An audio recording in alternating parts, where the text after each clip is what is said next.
Selamat sore, saudara-saudara sekalian. Hari ini kita akan mulai perkuliahan kita. Terlebih dahulu saya akan perkenalkan diri. Nama saya Maslon Hutabalian, SH, MH, dosen Prodi Hukum Universitas Kualiti Brastagi. Adapun riwayat pendidikan saya yaitu S1 dari Universitas Dharma Agung Medan, jurusan pidana, dan S2 saya juga dari universitas yang sama, Universitas Dharma Agung Medan, dengan konsentrasi perdata. Itulah sekilas perkenalan singkat untuk mengawali perkuliahan kita pada sore hari ini. Nah, perkuliahan kita saat ini kita masuk dalam semester ganjil dengan mata kuliah Hukum Acara Tata Usaha Negara pada pertemuan yang kedua di hari Jumat pukul 15 WIB dengan materi mengenal hukum acara tata usaha negara, ya. Namun sebelumnya adapun capaian pembelajaran dalam mata kuliah ini, yang pertama menginternalisasi nilai norma dan etika akademik atau yang disebut sebagai sikap. Yang kedua, menguasai teori konseptual bidang hukum acara tata usaha negara yang disebut sebagai pengetahuan. Selanjutnya, mampu menerapkan pemikiran logis, kritis, sistematis, dan inovatif dalam konteks pengembangan atau implementasi ilmu pengetahuan dan teknologi yang memperhatikan dan menerapkan nilai humaniora atau disebut sebagai kompetensi umum, kemampuan umum. Yang terakhir, mampu mengimplementasikan dan menganalisa masalah dalam hukum acara tata usaha negara dengan menggunakan teori dasar ilmu hukum dan teknik dasar estimasi empiris dan penalaran analitis yang logis dan ilmiah. Dan inilah yang disebut sebagai keterampilan khusus. Nah, selanjutnya kita akan masuk kepada capaian mata kuliah dalam hukum acara tata usaha negara ini, yakni menunjukkan sikap bertanggung jawab atas pekerjaan di bidang keahliannya, yaitu bidang pembelajaran hukum acara peradilan tata usaha negara, dan mampu memformulasikan permasalahan dalam bidang hukum acara peradilan tata usaha negara berdasarkan konsep yang terkait dengan materi ajar, model dan strategi pembelajaran, maupun media dan sumber belajar serta kebijakan pendidikan. Kemudian mampu menerapkan pemikiran logis, kritis, sistematis, dan inovatif tadi dalam konteks pengembangan atau implementasi hukum acara tata usaha negara sesuai dengan keahliannya. Adapun deskripsi singkat dalam mata kuliah hukum acara tata usaha negara ini, yakni mata kuliah ini bertujuan untuk membekali mahasiswa dengan pengetahuan tentang peraturan perundang-undangan dan ketentuan-ketentuan tentang hukum acara tata usaha negara dan perkembangannya. Selanjutnya, menyelesaikan permasalahan hukum acara peradilan tata usaha negara dan keterampilan beracara pada peradilan tata usaha negara. Adapun bentuk metode pengajaran dalam mata kuliah ini kita gunakan dengan sistem delivery, interaktif, dan assessment atau DIA. Demikianlah sebagai pengantar mata kuliah Hukum Acara Tata Usaha Negara kita pada sore hari ini. Dan selanjutnya kita akan masuk kepada materi perkuliahan. Adapun yang menjadi dasar hukum daripada Hukum Acara Tata Usaha Negara ini, ya, dasar hukumnya adalah Undang-Undang Nomor 5 Tahun 86, 1986, itu mengatur tentang peradilan tata usaha negara. Ya, sebagaimana yang sudah kita singgung di dalam pertemuan sebelum-sebelumnya barangkali, dan terbaru, ya, terbarukan Nomor 9 Tahun 2004. Disitulah pengaturan dalam pengadilan tata usaha negara. Ya. Berikut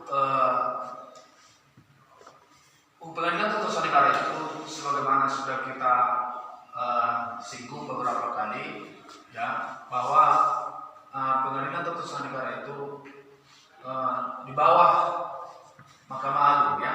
Sudah pernah, ya? Sudah pernah kita singgung pertemuan sebelumnya? Gak ingat, ya? Oke.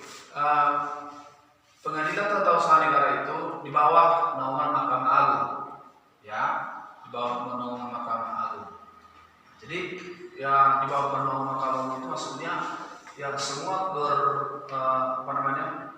bermuara ke sana, ya, dari pengadilan tingkat pertama, pengadilan tingkat kedua, dan pengadilan tingkat kasasi namanya kalau Mahkamah Agung, ya. Jadi di dalam Mahkamah Agung itu, ya, di pengadilan Mahkamah Agung itu ada 4 kamar namanya, ada 4 kamar, ya, atau 4 bagian atau 4 bidang atau apapun namanya itu ada di Mahkamah Agung itu, ya. Yang pertama itu kamar pengadilan umum, ya.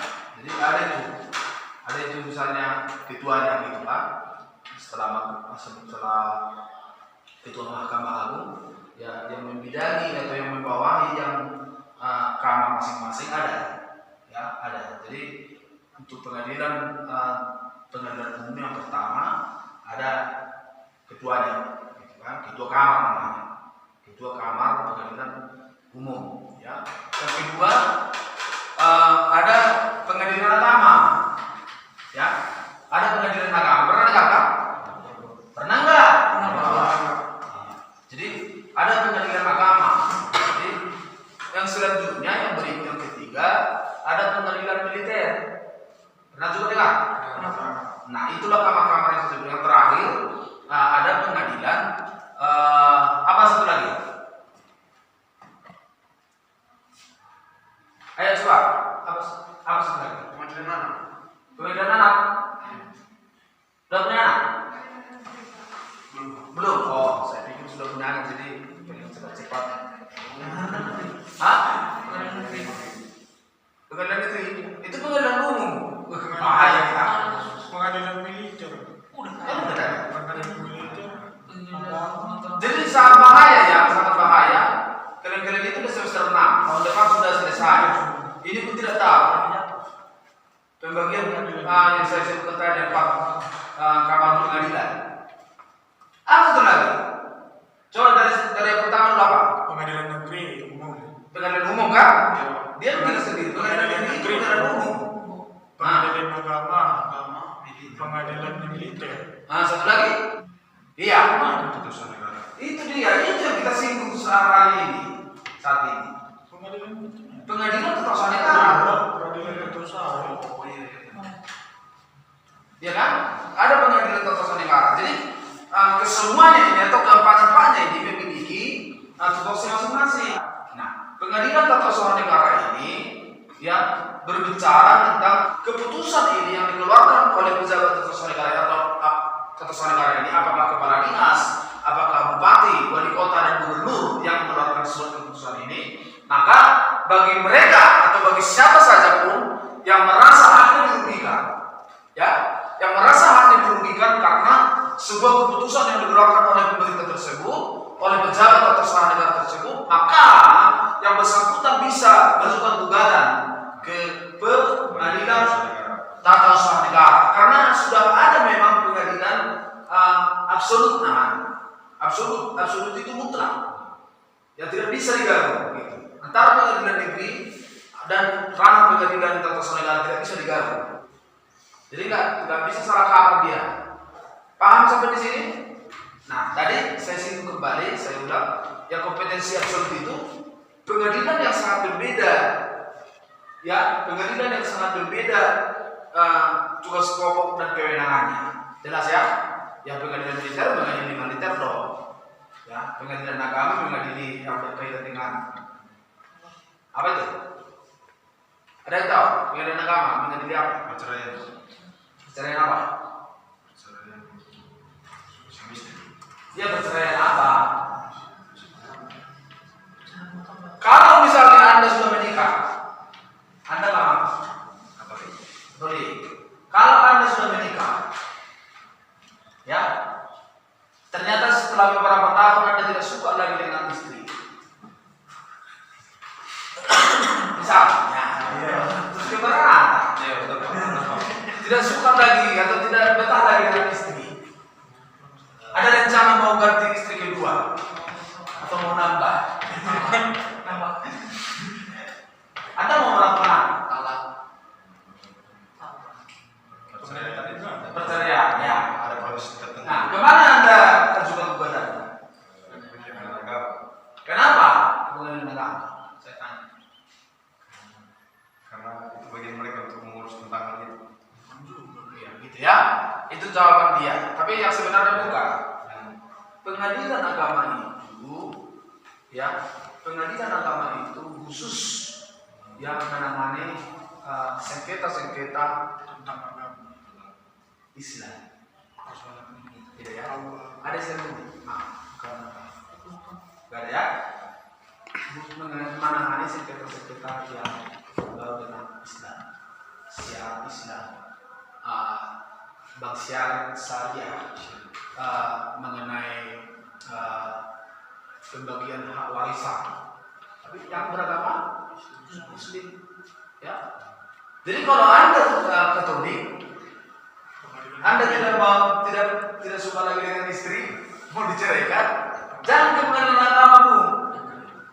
Ya, kita orang nanti dimalukan, udah malu, ceraikan udah malu. Tapi gimana dosa? Waduh, bukan malu. Kemana? Negeri, Pak. Itu harus paham. Itu kalian harus paham. Kalau Anda misalnya beragama Muslim, tidak suka lagi dengan istri yang pertama, mau ganti atau mau nambah istri kedua dan ketiga, Anda lakukan apa? Ada talak. Ada talak. Kalau di Islam kan? Iya, Ada talak. Tadi kan disebutkan ada talak. Nah, talak. Tahu talak? Nah, terbuka kan? Jangan. Ada itu langkahnya dulu. Talak dulu. Sampai talak sekian. Lalu diajukan ke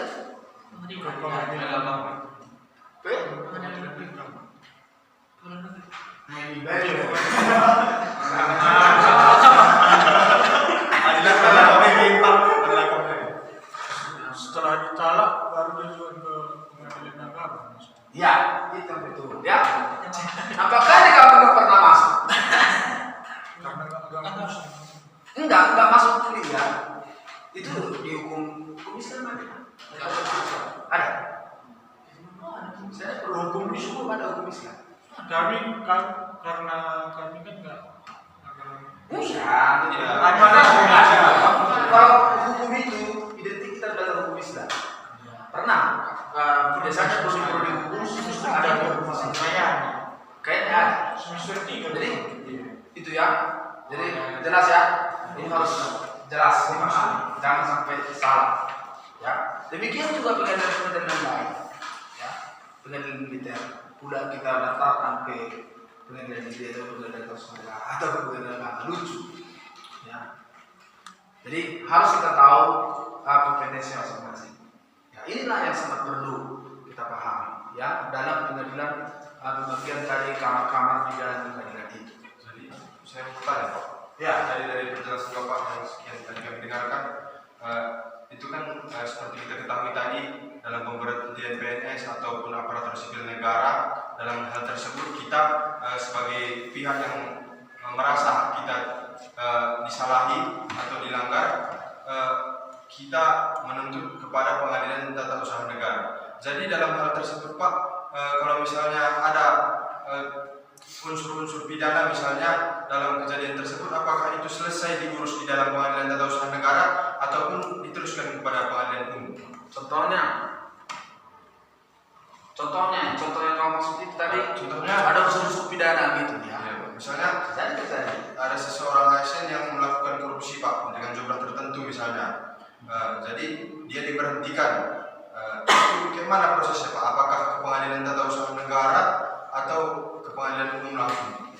Baik, jadi yang pasti kalau di dalam ruang lingkup pemerintahan itu ya sudah mungkin ada SOP, ya kan? Ada aturan main, ada standar ya yang berlaku di setiap SKPD atau pemerintah yang kita kenal dengan status negara ini. Ya, pertanyaannya tadi, kalau ada terdapat unsur pidana di dalam itu, lalu diberhentikan, ya kan? Begitu pertanyaannya kan? Bagaimana penyelesaiannya? Nah, ini harus kita pilih-pilih. Ya, kalau perbuatannya perbuatan pidana, ya, yang pasti kalau gara-gara pidana itu tadi maksudnya kan? Karena gara-gara pidana itu ada pemecatan, itu tidak mungkin. Tapi akan berlanjut ke sana. Tapi ada tahap yang pertama yang dilakukan, ada tahap pertama yang dilakukan. Kalau misalnya dia terindikasi kasus korupsi atau kasus pidana lain, ya maka pidana ini dulu yang dikerjakan, yang diusut oleh pihak-pihak berwajib, kepolisian atau kejaksaan, misalnya korupsi. Ya, ini dulu yang dikejar duluan. Ya, yang dikejar duluan, tetapi bisa berakibat ke pemecatan tadi. Tapi bukan itu lagi wewenang daripada pejabat atau negara. Atas pemecatan tersebut bukan lagi karena karena pejabat atau negara yang memecat, atau bukan karena pelanggaran disiplin di sebagai pegawai negeri sipil, bukan. Tetapi kalau ada misalnya dia terdapat unsur pidana, tentu unsur pidana yang diproses dulu. Ya, unsur pidana yang diproses, ya perkara pidana ke pengadilan umum, ya, pengadilan negeri. Nah, ketika terbukti oleh putusan hakim yang berkekuatan hukum tetap, ketika terbukti bersalah dan meyakinkan dan dihukum sekian tahun, ya, atas dasar hukuman inilah baru keluar pemecatan. Tetapi bukan lagi dari pejabat yang bersangkutan tadi, gitu. Jadi artinya secara otomatis dia, kalau misalnya dia dihukum, kalau tidak salah dia 2 tahun minimal 2 tahun dipecat gitu coba. Iya, jadi kalau misalnya vonis hakim 3 tahun atau 2 tahun 6 bulan, maka Dia terima nasibnya akan secara otomatis diberhentikan. Ya, jadi dengan dikeluarkannya surat keputusan pemberhentian itu atas dasar berlaku tindak pidana tidak masuk ke sini, tidak bisa. Ya tahu kalau gara-gara unsur pidana itu dari dipecat dia tidak masuk di ranah pengadilan tata usaha negara. Ya, tetapi yang masuk itu, ya kalau misalnya kita melanggar disiplin, tidak pernah lagi masuk kerja. Ya, ada ketentuan mungkin sampai berturut-turut 30 hari, ya, dan lain sebagainya. Bisa kita ditegur. Yang pertama kan ada, kalau tata usaha negara ini adalah bicara tentang administratif. Ada proses administratif, ya, ditegur dulu. SP pertama, SPG 2, mungkin sampai SPG 3, baru diberhentikan secara tidak hormat. Demikianlah prosesnya. Maka kalau Anda merasa dirugikan yang seperti itu, maka bisa diuji. Ya, surat keputusan itu menjadi objek sengketa di pengadilan tata usaha negara bisa diuji untuk mendapat satu kepastian hukum. Paham? Jelas ya? Jadi nggak bisa digabung, ya? Nggak bisa digabung. Kalau pencopotan jabatan Polri itu ada hubungannya sama pengadilan tata usaha negara. Polri, Ya, pencopotan jabatan Polri. contohnya gimana? Misalnya kayak polisi yang sembarang dia melakukan aksinya Pak, atau kayak yang baru-baru ini Pak, kan dicopot banyak jenderal gara-gara kasus Brigadier Joshua itu Pak. Ada 3 jenderal yang dicopot jabatannya. Jabatannya dicopot kan? Dicopot. Iya, jabatannya dicopot. Kan masuk ke Dia dinonaktifkan dari jabatannya doang, tetapi anggota Polri. Tapi di berita terbaru Pak dicopot. Iya, bahasa dicopot atau bahasa dipecat? Harus kita bedakan ya. Ya biasa itu hal biasa itu dicopot dari jabatan. Dicopot dari jabatan itu bukan berarti dipecat. Tapi dia sebagai pejabat kabar reskrim atau sebagai kadipropam, jabatan itu dicopot. jadi anggota. Dia kembali kepada kondisi biasa atau misalnya tidak ada lagi, kira-kira itu bahasanya.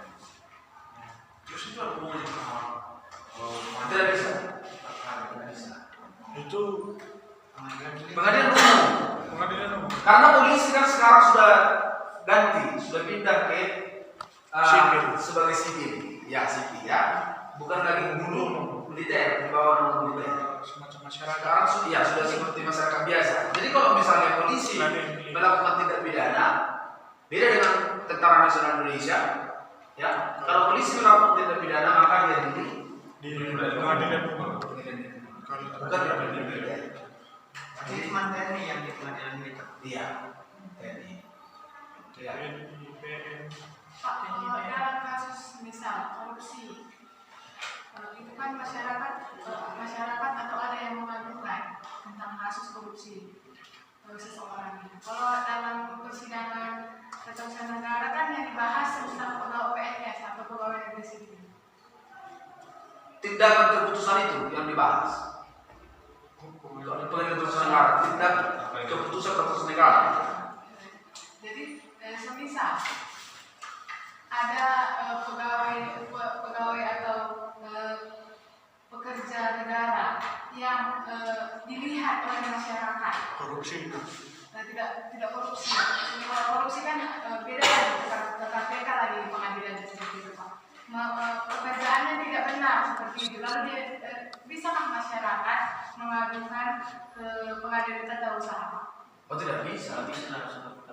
Kalau Maksud saya di sini bukan korupsi. Iya, tidak bisa. Jadi kalau misalnya masyarakat misalnya melihat atau menganggap ya atau mengetahui seseorang ASN itu ya tidak sesuai dengan tupoksinya bekerja atau melakukan pelanggaran ya, maka masyarakat bisa ya, menyampaikan aspirasi itu ke pimpinan di atasnya. Misalnya kalau misalnya dia pegawai biasa di satu pemerintahan, katakanlah kantor camat ya, dia pegawai biasa tapi pegawai negeri sipil ya, karena kan sudah semua punya jabatan kan? Ada yang pegawai biasa staff ya. Kalau misalnya itu bermasalah, kita lihat kurang bagus ya, prosedurnya kita sampaikan ke atasannya ya. Kalau ke atasannya apakah tertulis atau lisan gitu. Jadi kalau misalnya atasannya yang berbuat demikian, maksudnya tidak bekerja secara baik, apakah bawahannya bisa mengajukan ke atas pengadilan tata usaha? Nggak bisa juga, nggak bisa. Jadi bukan sifatnya mengadukan kalau pengadilan tata usaha ya, menggugat. Ya. Kalau misalnya bawahannya itu atasannya yang melanggar hukum, ya bawahannya saya pikir takut sama bos lah sebenarnya, kan? Itu sudah rahasia hal demikian yang pernah kita lihat. Jadi pada suka kita untuk berbicara. Tetapi yang berhak itu adalah yang seperti sekretaris negara. Kalau misalnya ada pemecatan, ya, ada surat keputusan, tidak hanya pemecatan ya, ada banyak. Misalnya tender, ada tender kan, tender proyek misalnya. Ya, itu juga ranah keputusan negara karena menyangkut dengan pejabat-pejabat, ya, pejabat komitmen, kuasa penyelenggaraan, ya, itu kan pejabat semua ya, dari Kementerian Keuangan, dari Kementerian terkait, ya, pengadaan barang dan jasa. Itu juga keputusan kan, misalnya dikalahkanlah si A dalam tender A, ya, dalam tender tertentu misalnya. Ada beberapa peserta tender, ya, ada beberapa peserta tender, ya, yang semua sudah pasti yang mengakui semua kelengkapan daripada tender itu, ya. Tapi oleh pihak yang melakukan seleksi kan punya standar mana ini yang layak, mana yang tidak layak, ya. Jadi yang layak maka akan dinyatakan lolos, yang tidak layak akan dinyatakan gagal, kan begitu. Nah, yang gagal ini kalau merasa hanya dirugikan dan ada bukti-buktinya, silakan ajukan gugatan. Bukan mengadukan ya, bahasanya bukan mengadukan. Politik apa itu pidana itu? Kalau misalnya diaduan itu pidana. Kalau Anda misalnya ditampar si Yudi, ya, berdarah, silakan adukan ke polisi, gitu, atau orang lain yang menampar. Sama kita terus mendengar. Jadi bahasanya bukan mengadukan, menggugat, ya, gugat, ya. Juga seperti tadi, ya, meskipun memang di dalam Pengadilan Tata Negara itu ada permohonan juga, bersifat permohonan, ya, ada permohonan. Ya, misalnya kalau misalnya ada sesuatu surat masyarakat, ya, ada sesuatu permohonan masyarakat, misalnya permohonan sertifikat lahan tidak diproses Badan Pertanahan BPN, ya, maka ada prosedurnya, panjang, ada prosedurnya yang mau kita ikuti, maka bisa kita mohonkan, ya, bisa kita mohonkan fiktif positif namanya. Atau dinas-dinas lain tidak menyetujui permohonan kita, maka bisa kita gugat ke Pengadilan Tata Negara. Bisa kita mohonkan supaya diputus dan disahkan atau digabungkan permohonan kita. Ya, pemungutan suara misalnya atau sengketa apa, pokoknya yang berkaitan dengan pemilihan umum dan Bawaslu. Ya, jadi itu ya supaya dipahami Pengadilan Tata Negara. Karena kebetulan mungkin ini kita yang terakhir dalam mata kuliah ini, saya pikir sangat penting untuk kalian ketahui, ya. Mungkin hanya beberapa kali kita muka, kalaupun misalnya ada yang dari, saya pikir tidak maksimal, ya, tidak maksimal. Jadi supaya ada yang membawa Anda nanti untuk memahami satu atau sudah pernah mempelajari mata kuliah ini, begitu kira-kira ya tujuannya. Jadi saya kira kalau tidak ada lagi atau ada lagi yang bertanya, tidak cukup. Oke, saya kira kalau tidak ada lagi kita akhiri sampai di sini. Sebetulnya karena waktu sudah terlalu juga ya, ada adu perkara yang sebetulnya menarik kita bahas. Bagaimana tata cara beracara di Pengadilan Tata Negara? Karena ini hukum acara tata negara. Ya, ada sedikit keunikan di acara tata negara ini dengan pengadilan lain. Ya, tapi di lain kesempatan, kalau memungkinkan, bisa juga kita diskusi lagi seperti ini. Ya, sampai di sini. Kalau tidak ada lagi yang bertanya, saya kira kita akhiri perkuliahan kita. Dan saya ucapkan terima kasih dan selamat siang, salam sehat bagi kita semua. Selamat siang.